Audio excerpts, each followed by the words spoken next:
नमस्कार. आज पुष्य नक्षत्र, सुवर्णप्राशन संस्कार योग. 16 संस्कारांपैकी आयुर्वेदाने सांगितलेला हा एक संस्कार म्हणजे सुवर्णप्राशन संस्कार. तुमच्या बालकाच्या आरोग्यासाठी हितकारक असा हा संस्कार. सुवर्णप्राशन म्हणजे सुवर्ण हे भस्माच्या स्वरूपात म्हणजेच नॅनोकोलायडल फॉर्ममध्ये वापरले जाते, जे की मेडिको लिगली सेफ आहे.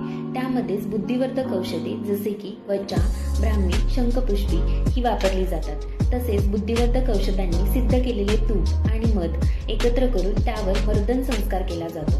मर्दनम गुणवर्धनम असे आयुर्वेदामध्ये सांगतात. तसेच रिसर्च पेपर आणि फार्माकोक्लिनिकल स्टडीजमध्ये असे जाणून आलेले आहे की कॉम्बिनेशन इफेक्ट ऑफ हनी, वचा आणि घृत हे एकत्र करून जर आपण त्याचं मर्दन संस्कार केला तर इम्युन अँटीबॉडीज त्यामध्ये वाढतात. म्हणजे सिरम IgG आणि टोटी प्रोटीन्स यांच्यामध्ये वाढ, त्यामुळे तुमच्या बालकांच्या इम्युन सिस्टीममध्ये वाढ होते.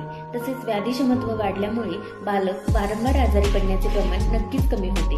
तर जवळच्या केंद्रामध्ये आजच सुवर्णप्राशन करायला विसरू नका.